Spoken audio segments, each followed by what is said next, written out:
Welcome to the Daily Radio Bible for Kids. The day is December the 20th. My name is Hunter, and we are reading through the Bible. Every day we take kids from all around the world through these amazing passages in the Bible, from Genesis all the way to the book of Revelation. Today's reading is in the book of James, chapter 3, verses 1 through 18. And then we finish our reading in Proverbs 17, verse 20. Well, James wrote about the most powerful muscle in our body. What do you think he was talking about? Let's read and find out from James chapter 3.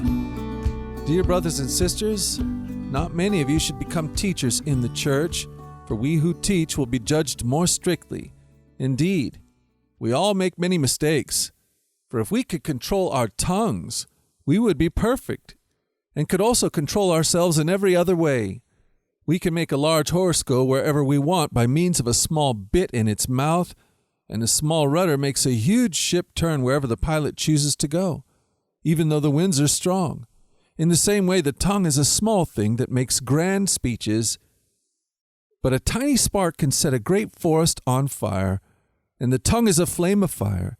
It is the whole world of wickedness corrupting your entire body. It can set your whole life on fire, for it is set on fire by hell itself. People can tame all kinds of animals, birds, reptiles, and fish, but no one can tame the tongue. It is restless, evil, full of deadly poison. Sometimes it praises our Lord and Father, and sometimes it curses those who have been made in the image of God. And so blessing and cursing come pouring out of the same mouth. Surely, my brothers and sisters, this is not right. Does a spring of water bubble out with both fresh water and bitter water? Does a fig tree produce olives or a grapevine produce figs? No, and you can't draw fresh water from a salty spring. If you are wise and understand God's ways, prove it by living an honorable life, doing good works with humility that comes from wisdom.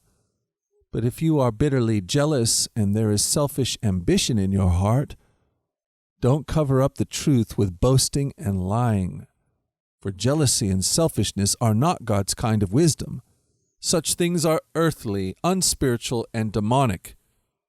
For wherever there is jealousy and selfish ambition, there you will find disorder and evil of every kind.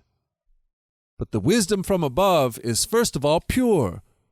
It is also peace-loving, gentle at all times, and willing to yield to others. It is full of mercy and good deeds. It shows no favoritism and is always sincere.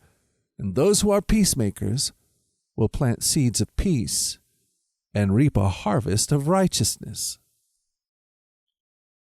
Wow. Our tongue is pretty small compared to the rest of our body, but James says that the tongue has the most power to hurt people.